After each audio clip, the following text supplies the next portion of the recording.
안녕하십니까. 사회복지사 1급을 담당하는 고병갑입니다. 이번 시간에는 2020년도 제18회 사회복지사 1급 국가자격시험에 2교시 1영역 사회복지 실천론의 기출문제 분석을 이끌어갈 겁니다. 특히 2교시는 실천론, 실천기술에 교집합 되는 부분이 아주 많아서 많은 분들이 좀 마음을 편안하게 생각하시는데, 그래도 딱딱 떨어지지 않는 영역이 있어서 그냥 넘어갈 수는 없습니다. 그래서 이 기출문제, 지나간 문제라고 생각하지 마시고, 역시 출제위원들은 출제했던 문제의 중요성이기 때문에 또 출제할 겁니다. 그래서 기출문제라고 무시하지 마시고 꼭 참조하시면 꼭 좋은 점수 나올 수 있습니다. 자, 첫 번째 문제 보겠습니다. 사회복지 실천의 사회복지 실천론. 첫 번째 문제를 보시면 생태도를 통하여 파악할 수 있는 내용에 해당되지 않는 것. 생태도. 생태학도 마찬가지입니다만 인간과 환경의 상호작용성을 말하고 있는 거지요. 실천 영역에서 생태도라고 하는 것은 사정도구로서 클라이언트나 클라이언트의 가족을 중심에 놓고 그 주변에 있는 인적, 물적, 환경의 관계, 어떤 환경이 존재하고 있느냐를 분석하는 것을 바로 이 생태도라고 하는 것입니다. 거기 보시면 클라이언트 가족 구성원과 자원체계 간의 에너지 흐름, 클라이언트 가족 구성원에게 스트레스가 되는 체계, 클라이언트 가족 구성원 간 자원 교환 정도, 클라이언트 가족 구성원의 환경 체계 변화가 필요한 내용, 클라이언트 가족 구성원의 생애 동안 발생한 문제의 발전 과정에 대한 정보. 1번부터 4번까지는 모두 자원 체계든 아니면 자원 교환이든 환경과의 관계를 언급하고 있습니다만은 5번과 같은 경우에는 생애에 관련된 어떤 변천 과정을 물어봤습니다. 5번과 같은 것은 우리가 그것을 생활력 도표라고 설명을 하는 것입니다. 또는 가족과 같은 경우에는 가족에 대해서는 가족력 도표라고 표현할 수가 있는 거지요. 답은 5번이 되겠습니다. 다음에 2번 문제를 보시면 한국 사회복지사 윤리강령 중 어느 영역에 속하는가, 해당하는가. 사회복지사 윤리강령이라고 하는 것은 전문과 윤리 기준으로 되어 있는데, 두 번째 영역인 윤리 기준은 세부적으로 6개의 영역으로 되어 있습니다. 사회복지사의 기본적 윤리 기준, 사회복지사의 클라이언트, 사회복지사와 클라이언트에 대한 윤리 기준, 또 사회복지사의 동료에 대한 윤리 기준, 사회복지사의 기관에 대한 윤리 기준, 사회복지사의 사유에 대한 윤리 기준. 그리고 6번째 영역은 사회복지윤리위원회 구성 운영에 대한 내용으로 되어 있습니다. 자, 지금 여기 문제는 이 박스에 있는 내용은 어느 영역의 내용이냐 이를 물어보고 있는 겁니다. 사회복지사는 인권 존중과 인간 평등을 위해 헌신해야 하며 사회적 약자를 옹호하고 대변하는 일을 주도해야 된다. 사회복지사는 자신이 일하는 지역사회 문제를 이해하고 그것을 해결하는 일에 적극적으로 참여하여야 한다. 자, 여기에 보면은 사회복지사는 인간 존중과 인간 평등을 위해 헌신해야 되고 사회적 약자를 옹호 대변하는 일을 주도해야 된다. 어찌 보면 기본적 윤리 기준 같은데, 두 번째 보시면 사회복지사는 자신이 일하는 지역사회의 문제를 이해하고 지역사회에 대한 문제를 이해하라고 되어 있습니다. 그리고 이 해결에 적극적으로 임해야 된다. 그래서 이 내용은 윤리 기준 중에 사회복지사의 사유에 대한 윤리 기준의 내용이 되겠습니다. 그래서 답은 3번이 되겠습니다. 자, 오른쪽 3번 문제 보시면 자선조직협회에 대한 설명으로 옳은 것은, 자선조직협회나 인보관 문제는 자선조직협회로 나오든 인보관으로 나오든 간에 무조건 200문제 중에 4문제는 나온다라고 말씀을 드렸습니다. 양자는 모두 비교 영역을 가지고 출제된다고 말씀드렸는데, 보겠습니다. 빈민 지원 시 중복과 누락을 방지하고자 시작되었다. 직업적 클라이언트를 제거함으로써, 직업적으로 빌어먹는 놈들이라고 표현할 수 있는 직업적 클라이언트를 제거하기 위해서 자선 중복을 방지하고 그를 통해서 재원 낭비를 방지하고자 좀 더 체계적이고 합리적으로 이끌어가고자 하는 자선활동의 움직임을 자선조직협회라고 합니다. 빈곤의 원인을 개인의 도덕 문제가 아니라 산업화의 결과로 봤다. 자선조직협회든 인보관 운동이든 간에 모두 산업화로 인한 문제 해결책으로 보되 그 원인을 자선조직협회는 개인적 빈곤관으로, 인보관 운동은 사회적 빈곤관으로 이렇게 분석을 했습니다. 뭐 2번은 개인의도덕 문제가 아니라 이거 틀린 거지요. 3번에 보시면 연구 조사를 통하여 사회제도를 개혁하고자 설립되었다. 사회제도를 개혁하고자 하는 것은 이건 사회개혁을 이끌기 때문에 이건 인보관 운동이 되겠어요. 인보관 운동이 됩니다. 4번에 보시면 빈민 지역의 주민들을 이웃으로 생각하여 같이 생활했다. 그렇죠? 같이 거주하는 거니까. 그래서 답은 1번이 되겠군요. 5번은 자선조직협회는 개별 사회사업이나 지역사회 조직사업의 기원이고, 인보관 운동은 집단사회사업이나 지역사회 복지 중에 한 영역인 지역사회 복지관의 선구적 의미를 부여받는 것이 인보관 운동이 되겠습니다. 그래서 여기선 3번, 4번, 5번은 바로 인보관 운동에 대한 설명이 되겠습니다. 다음에 4번 문제를 보시면 1차 현장이면서 이용시설에 해당하는 것은, 자, 우리가 사회복지 실천의 현장 그러면은 1차 현장, 2차 현장, 이용시설, 생활시설, 직접 서비스 기관, 간접 서비스 기관, 공공기관, 사적기관, 뭐 이런 식으로 여러 기준을 가지고 나눠볼 수가 있습니다.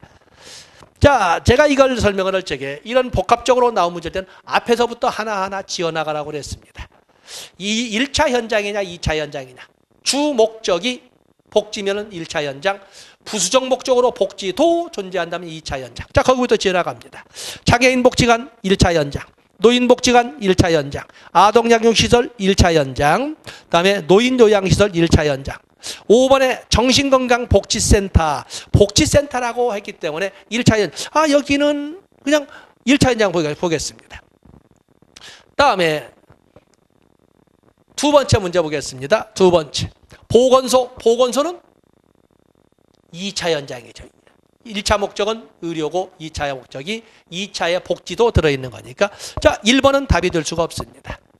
2번에 지역아동센터 1차 현장, 3번에 1차 현장, 사회복지관 1차 현장이죠. 다음에 4번도 1차 현장, 5번 학교, 여기는 2차 현장이 되겠어요. 1번, 5번은 답이 될 수가 없습니다.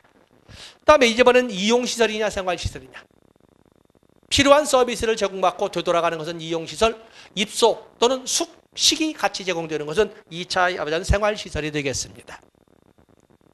자, 거기 보면 장애인 복지관, 이용시설, 보건소는 1번은 관련이 없지요. 2번 노인복지관, 지역아동센터 모두 이용시설입니다.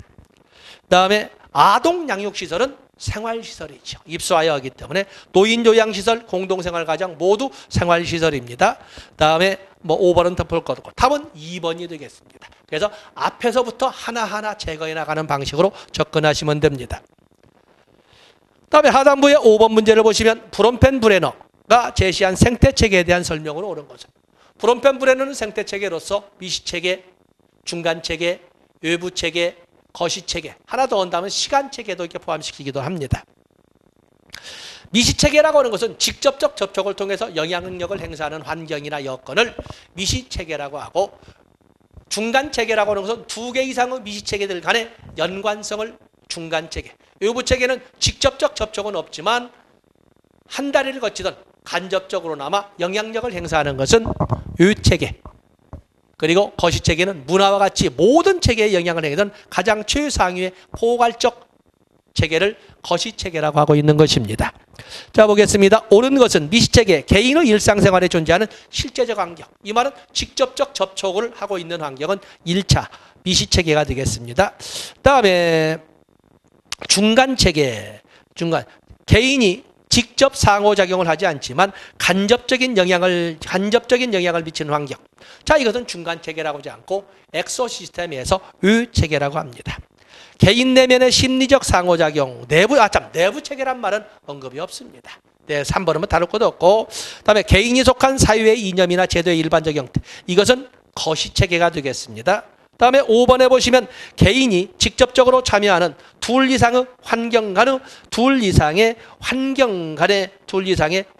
간의 상호관계. 자, 이것은 중간체계가 되겠습니다. 자, 여기서 옳은 것은 답은 1번이 되겠습니다. 자, 다음 페이지 보시면 6번에 돌고프, 로엔버그와 해링턴의 윤리적 의사결정 과정의 순서로 옳은 것은, 윤리적 의사결정, 윤리적 의사결정. 실질적으로는 이 문제는 처음 보통 돌고프와 거기 보면 노엠버그와 같은 경우에는 윤리적 기준, 윤리적 딜레마의 준거로 보통 출제가 됐는데 이렇게 해링턴을 넣어서 윤리적 의사결정 과정의 순서를 제시를 했습니다. 윤리적 의사결정의 과정을 보면은 도대체 문제가 무엇인지 문제를 확인하고 그에 관련된 그 문제에 관련된 제도나 사람들이 무엇인지를 찾아냅니다. 그리고 난 다음에 목표를 설정하고 그 목표를 해결하게, 목표를 달성하기 위한 개입 전략을 찾아냅니다.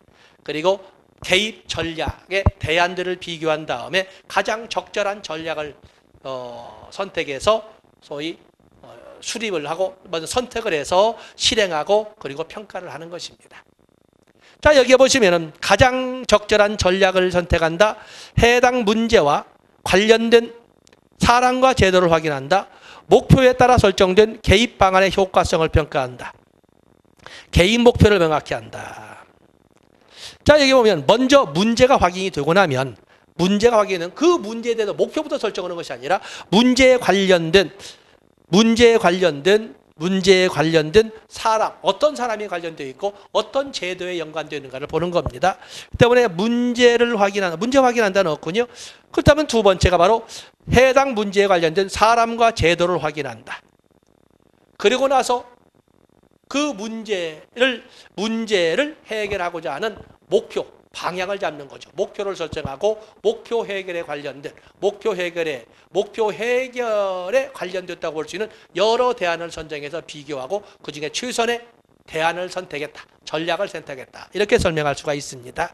때문에 제도와 사람을 확인한다. 다음에 목표를 설정한다. 그리고 그 목표 달성에 관련된 다양한 대안, 개입 방안들을 비교한다. 니은, 리을, 디귿, 그리고 그중에 최선의 대안을, 즉 전략을 선택한다. 니은, 리을, 디귿, 기억. 니은, 리을, 답은 3번이 되겠습니다. 참고자료 여러분 참조하십시오. 다음에 가운데 7번 문제를 보세요. 사회복지 실천이 봉사활동에서 전문직으로 출발하게 된 계기가 아닌 것은?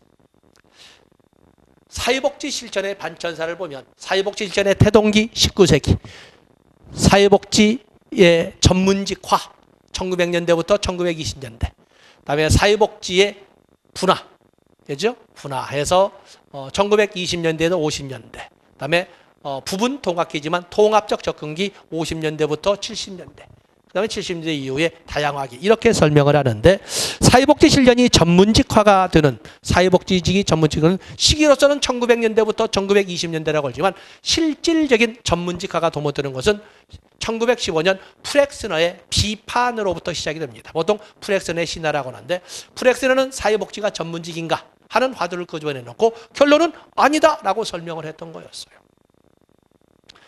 왜냐하면 하면서 과학적 근거 5가지, 사회과학적 기초 없지 않냐, 독자적 이론책이 없지 않냐, 그리고 전문직 자격제도 없지 않냐, 전국 조직 없지 않냐, 윤리강령 없지 않냐, 이렇게 과학적인 근거를 제시해서 사회복지는 전문직이 아니라고 합니다.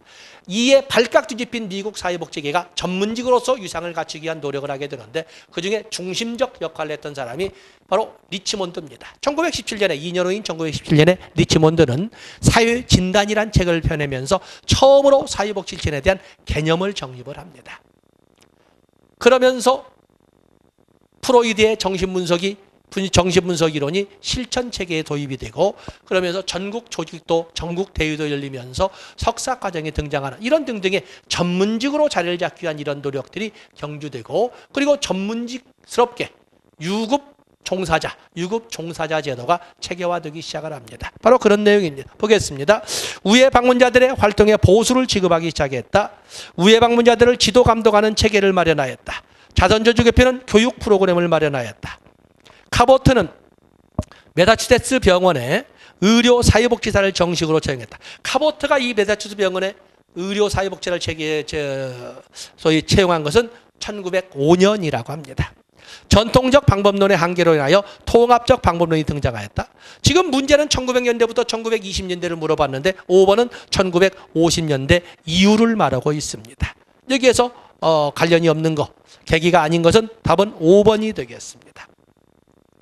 자, 밑에 문제를 보시면 사회복지사가 경험할 수 있는 윤리적 딜레마 상황을 모두 고른 것은 윤리적 딜레마, 실천 결과의 모호성, 사회복지사와 클라이언트 간의 힘의 불균형, 클라이언트 체계의 다중성, 기관에 대한 의무와 클라이언트에 대한 의무의 상충.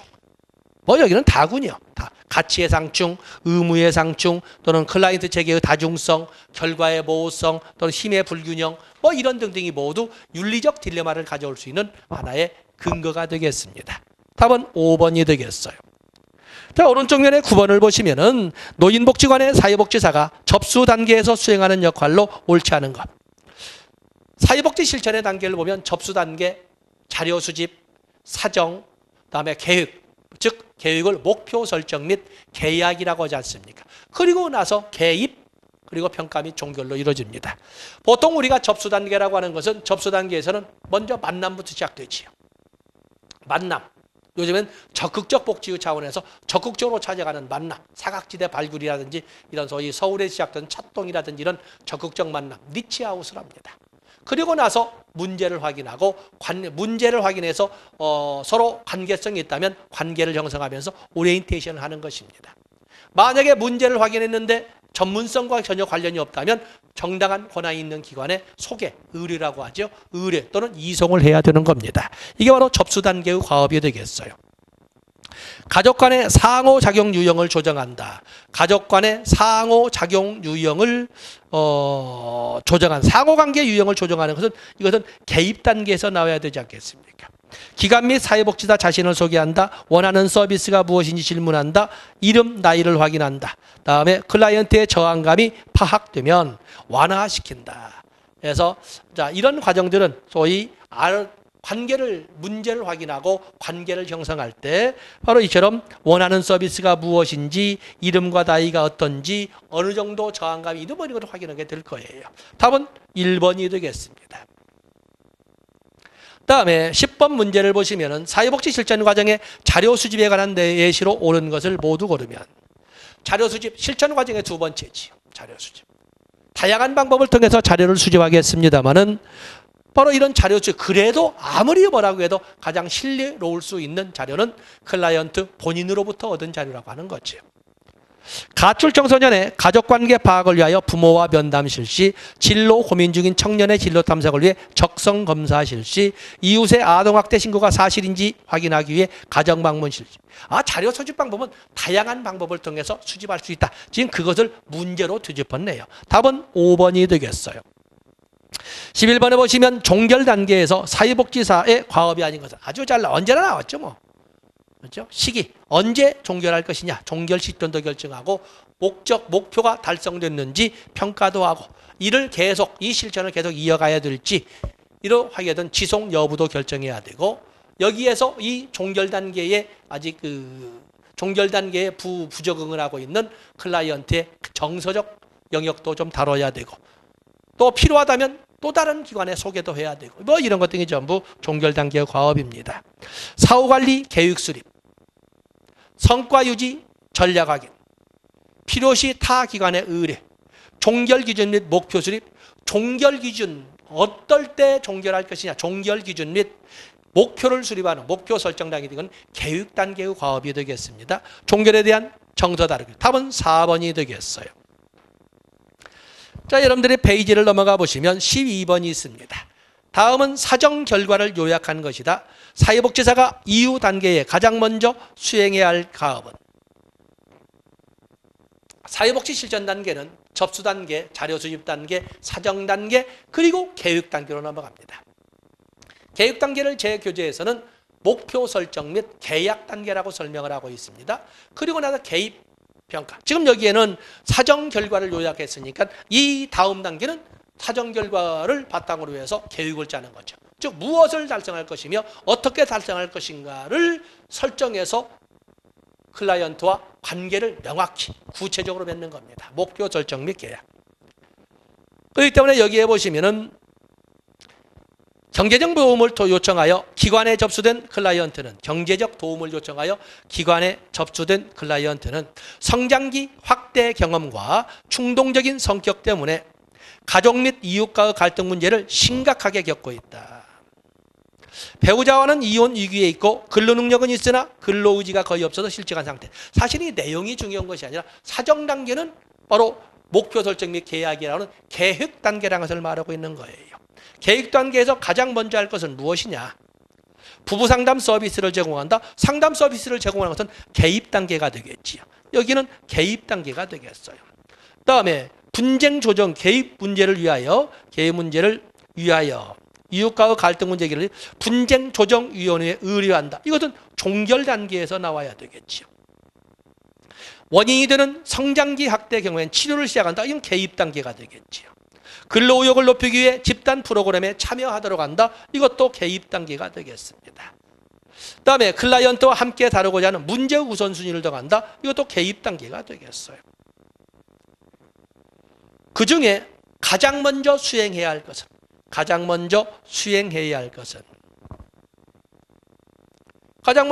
굳이 가장 먼저를 안 따진다 하더라도 앞에를 보시게 되면 가장 먼저 것은 바로 우선 계획 단계. 답은 5번이 되겠어요. 답은 5번이 되겠습니다. 다음에 13번에 보시면 사회복지 실천 과정의 개입 단계에서 사회복지사가 수행해야 하는 과업으로 옳은 것을 모두 고르면 지금 개입 단계입니다. 실행 단계지. 계획된 방법으로 서비스를 제공한다.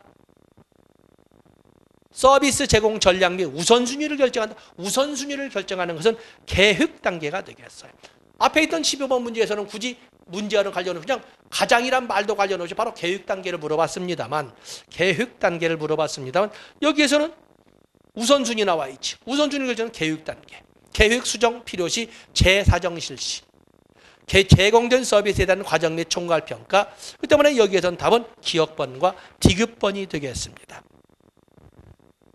자, 오른면을 보시면 사례관리 문제 나와 있습니다. 사례관리에 대한 내용으로 옳지 않은 것은 중복 서비스를 제공하는 전문기관의 확대로 등장했다.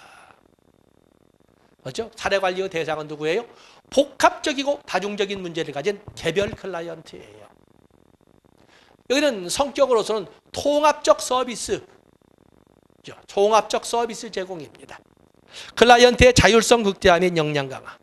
그렇죠? 그래서 개입 전략 보면 서비스의 개별화, 서비스의 포괄성, 서비스 제공의 지속성, 서비스 제공의 연계성도 있지만 클라이언트의 자율성 극대화도 들어있거든요.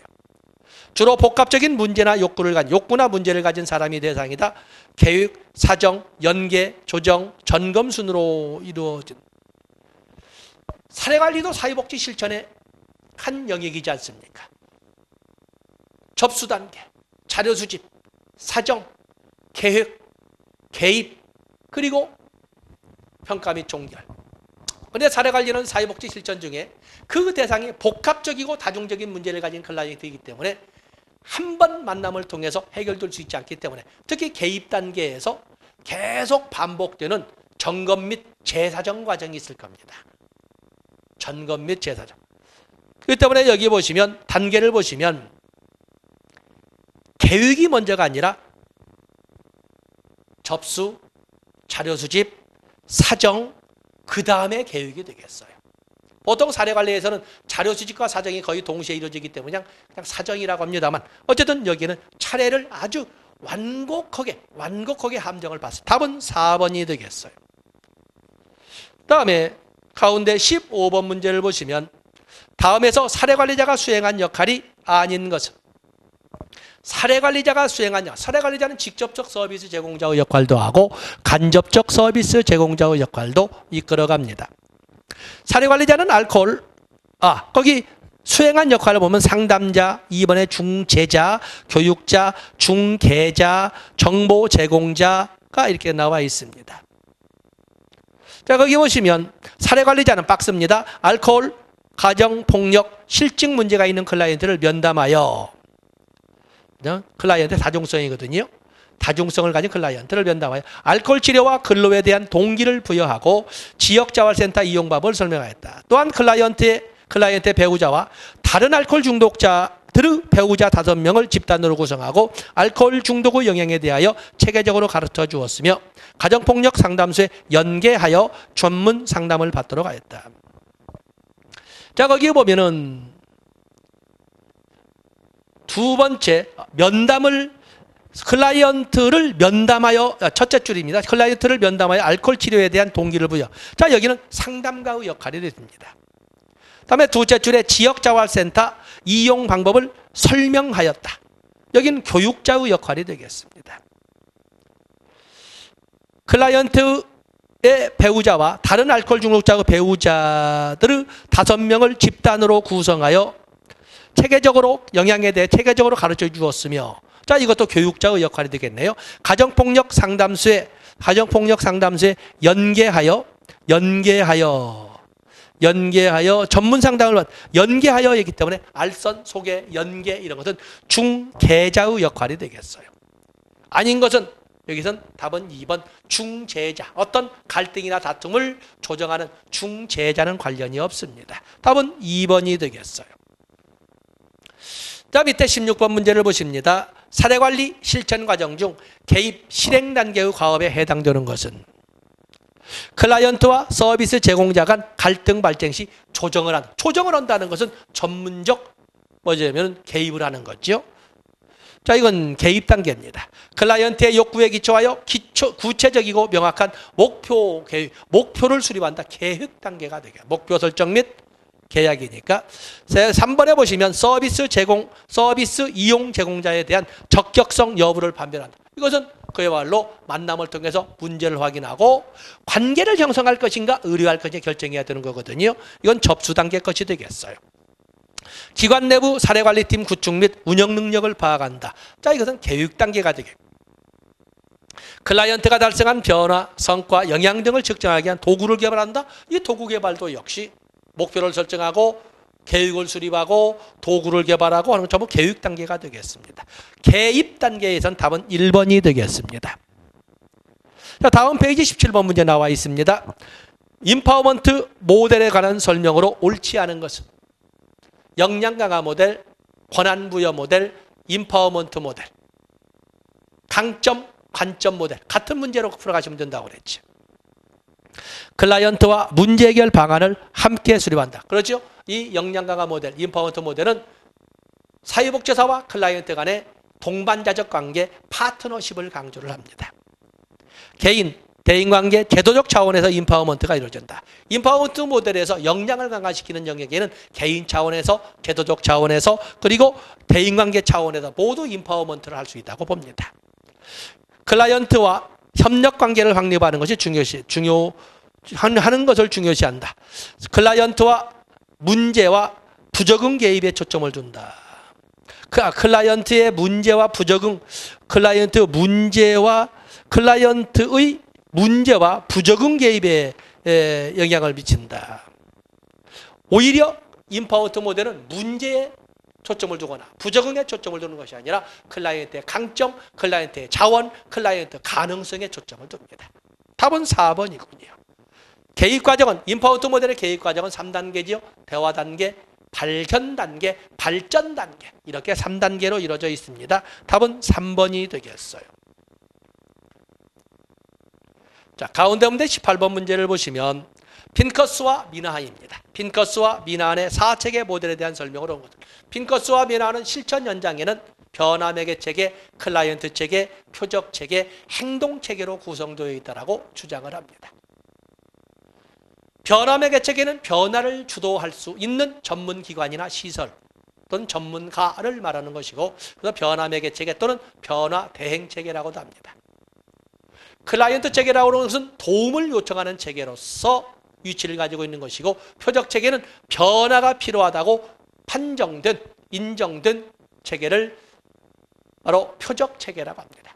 행동 체계는 변화 매개 체계와 지속적인 상호작용을 통해서 변화 과정의 한 역할을 담당하는 또는 도움을 제공하는 체계를 행동 체계라고 합니다. 보겠습니다.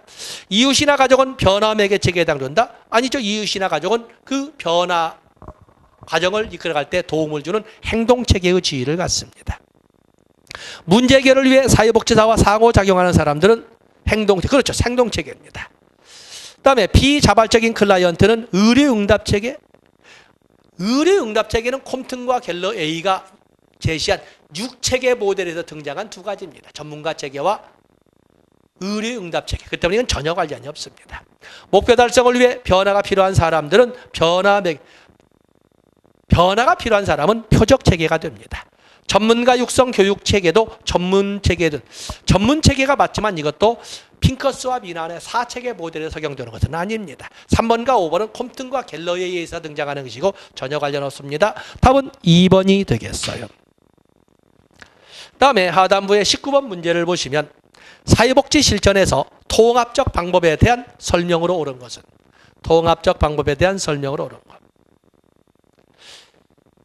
이 통합적 방법, 개인적 심리적 측면뿐만 아니라 사회적 환경적 측면도 같이 고려하는 생체 체계 이론적 충고를 사용하는 그리고 특정 이론만 고집하지 않고 다양한 이론을 종합해서 취사 선택할 수 있도록 하는 이러한 접근을 통합적 접근이라고 합니다.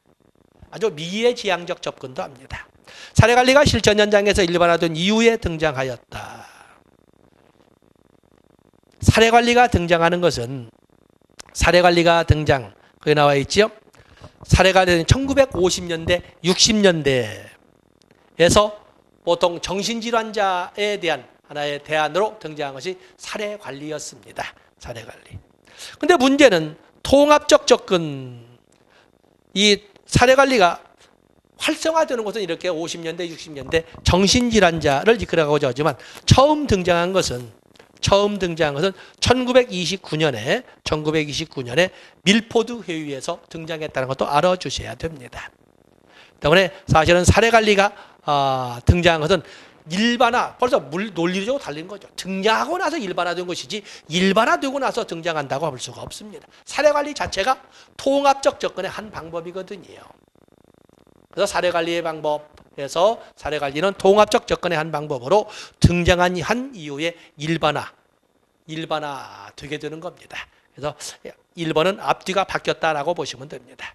다음에 두 번째, 다양한 클라이언트 체계와 수준에 접근할 수 있다. 그렇죠? 특정 이론을 고집하지 않고 다양한 이론들을 종합해서 취사 선택하기 때문에 다양한 체계에 접근할 수가 있습니다.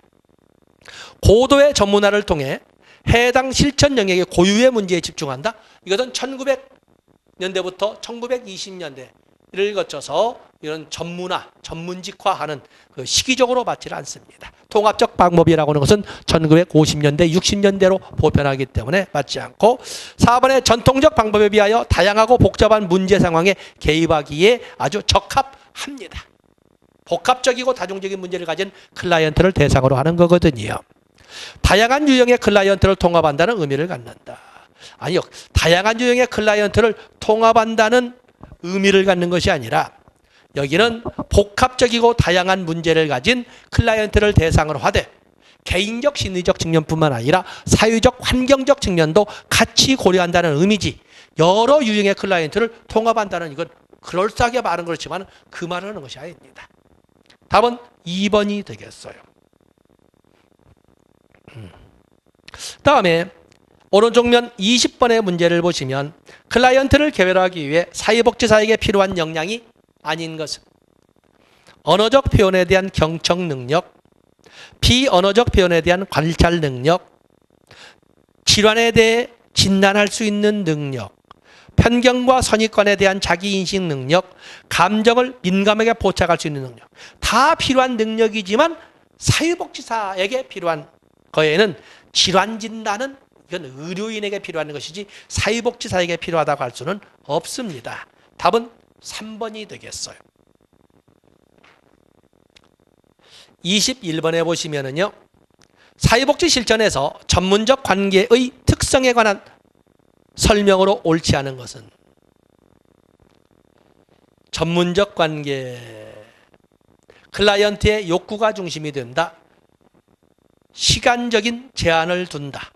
전문가 자신의 정서를 통제하는 관계이다. 우리가 보면 읽다 보면 어느 정도 느낌을 가지죠. 비에스텍이 제시한 관계의 7대 원칙. 그래서 개별화의 원칙, 의도적 감정 표현의 원칙, 통제된 정서 관여의 원칙, 수용의 원칙, 비심판적 태도의 원칙, 자기 결정의 원칙, 비밀 보장의 원칙 이렇게 7가지를 제시하지 않았습니까? 3번과 같은 경우는 통제된 정서 관여의 원칙입니다. 절제된 자세로 클라이언트가 한 표현에 대하여 공감해주고 그리고 민감하게 반응을 보이는 이런 것을 말합니다. 4번에 보시면 전문가가 설정한 목적 달성에 설정된다. 전문적 관계에서 오늘날 목표라고 하는 것은 사회복 실천의 목표라고 하는 것은 협력적 관계로 설정되는 것이지 전문가가 설정한 목표로 진행하지 않습니다. 여기서 틀린 것은 답은 4번이 되겠어요. 전문가는 전문성을 기반을 둔 권위를 가진다. 함정은 5번에 있었군요.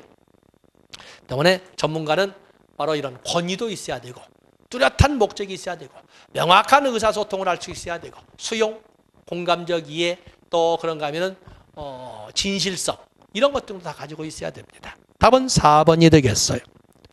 하단부에 보시면 클라이언트의 자기결정을 돕는 데 필요한 사회복지사의 역량으로 옳은 것을 모두 고르면 클라이언트의 자기결정, 특히 윤리적 딜레마에 잘 나오지 않습니까? 클라이언트의 자기결정도 존중해야 되지만 문제는 전문가가 아닌 입장에서 클라이언트의 자기결정을 그대로 허용을 해도 되는가?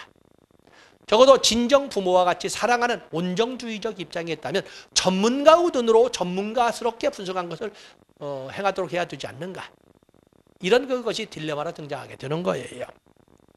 어쨌든 클라이언트의 자기결정을 돕는 데 필요한 사회복지사의 역량, 경청하고 수용하는 태도, 클라이언트가 활용 가능한 자원을 찾고 분석하도록 지원하는 능력, 클라이언트의 잠재력을 개발하는 데 도움이 되는 환경 조성 능력, 클라이언트가 필요한 것을 결정하여 이를 관철시키는 능력. D1번이 틀렸군요.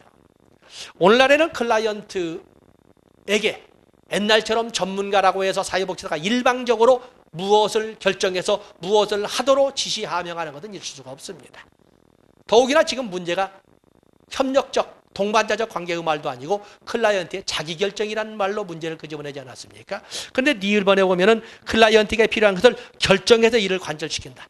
이것은 사회복지사 주도, 일방향적 주도이기 때문에 옳지 않습니다. 여기서 옳은 것은 다음에서 옳은 것을 모두 고르면 기역, 니은, 디귿이 되겠습니다. 답은 3번이 되겠어요. 자, 페이지 넘어가 보시면 개방형 질문의 예시로 옳지 않은 것은, 자, 우리가 질문이라고 하는 것은 폐쇄형 질문과 개방형 질문이 있는데 폐쇄형 질문이라고 하는 것은 클라이언트가 응답할 수 있는 영역을 미리 제시해 주고 그리고 그 중에 하나나 여러 개를 선택하도록 하는, 이것을 폐쇄형 질문, 구조화된 질문, 보통 객관식이라고 합니다. 그에 비해서 개방형 질문이라고 하는 것은 클라이언트가 자유로운 반응을 할 수 있도록 허용적으로 제시한 질문을 개방형 질문이라고 하고, 구조화되지 않은 질문, 보통 주관식이라고 하는 것입니다. 자, 여기서 개방형 질문의 예시로 옳지 않은 것은, 선생님은 어제 자녀와 대화를 나누셨나요? 예, 아니요. 딱 둘밖에 없잖아요. 생각이 안 나는데요, 그건. 그렇기 때문에 이것은 폐쇄형 질문입니다. 부모님은 그 상황에서 무엇을 생각하셨나요? 기분은 어떠하셨나요? 그 상황이 되면 문제가 해결되었다고 생각하세요? 어떤 상황이 문제가 해결되었다고 보세요? 또 그런 행동을 하게 되면 선생님 가족들은 어떤 반응을 보이나요? 여기는 정형화된 답이 나올 수가 없잖아요. 개방형 질문. 답은 1번이 되겠어요. 24번에 보시면 면접에 관한 설명으로 옳지 않은 것은, 자, 면접에 대해서는 여러분 노트에 보시면은 면접은 시간 제한적 의사소통이다. 전문가의 만남을 통한 전문적 대화이다. 문제 해결의 도구이자 클라이언트에 관한 정보 수집의 도구이다. 또 치료 그 자체이기도 하다. 세팅과 콘텍스트가 있다. 또 목표 지향적 활동이다. 한정적 계약적 활동이다. 특정 역할을 수행해야 하는 활동이다. 공식적 활동이다. 이런 특징들을 10가지로 나누어서 정리를 해드렸습니다. 옳지 않은 거, 사회복지사와 클라이언트 사이에 특정한 역할 관계가 있다. 그래서 특정한 역할을 수행하는 관계가 있습니다. 시간과 장소 등 구체적인 여건이 필요하다. 목적보다는 과정지향적 활동으로, 면접은 특히 사회복 실제는 목적지향적 활동이라 한자로 풀어서 썼습니다. 그렇기 때문에 목적에 집착까지는 아니지만은, 그러나 과정보다는 목적지향적 활동이라는 거, 답은 3번이 되겠군요. 클라이언트의 어려움을 극복하는 데 필요한 변화들을 가져오기도 한다. 클라이언트를 이해하는 데 필요한 정보를 수집하기도 한다. 답은 3번이 되겠어요. 다음에 25번에 보시면 면접을 위한 의사소통 기술 중 클라이언트의 혼란스럽고 갈등이 되는 느낌을 가려내어 분명히 해주는 기술은 재명명, 재보증, 세분화. 답은 명료화가 되겠군요. 명료화는 두 가지 측면으로 설명할 수가 있는데 클라이언트의 진술 중에서 클라이언트의 진술 중에서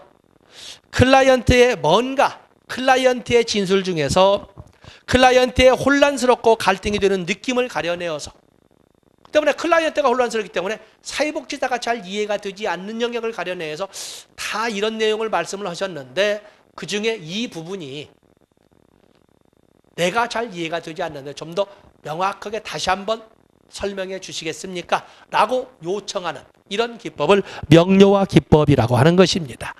그 때문에 사회복지사의 이해도를 확인받는 것을 명료화. 그에 비해서 클라이언트가 제대로 이해하지 못한다든지 클라이언트가 전후 문맥이 일치되지 않는다든지 불일치한다든지 모순되는 면을 보여준다든지 할 때 그 부분을 지적해 줌으로써 클라이언트 스스로가 이해도를 높이도록 해주는 것은 직면 기법입니다. 지금 25번의 문제는 직면 아니면 명료화가 되는데 직면을 빼고 아주 애매하게 뒤에 결론을 내리지 않으면서 문제를 냈습니다. 그래도 답은 명료화가 되겠어요. 클라이언트가 혼란스럽고 뭔가 갈등을 느끼는 부분이 있어서 사회복지사 스스로가 이해가 되지 않을 때 요청하는 것은 명료화. 클라이언트 스스로가 좀 더 이해도를 명확히, 좀 더 이해도를 높일 수 있도록 지적해 주는 것은 직면이라고 하는 것입니다. 똑같은 문제를 내서도 여기다가 명료화를 빼고 직면을 넣으면 답은 직면이 될 것입니다. 자, 이렇게 해서 이번 시간에는 제18회 사회복지사 1급 국가자격시험의 기출문제 2교시 1영역 사회복지 실천론의 영역을 살펴봤습니다. 사회복지 실천 영역 난이도는 너무 쉽지는 않았지만 너무 어려운 것은 아니었다. 약 중간에도 적어도 이 실천론의 영역은 70점은 맞아 주어야 한다. 이렇게 보는 그런 영역이었습니다. 자, 이 시간 여기까지 하겠습니다. 고맙습니다.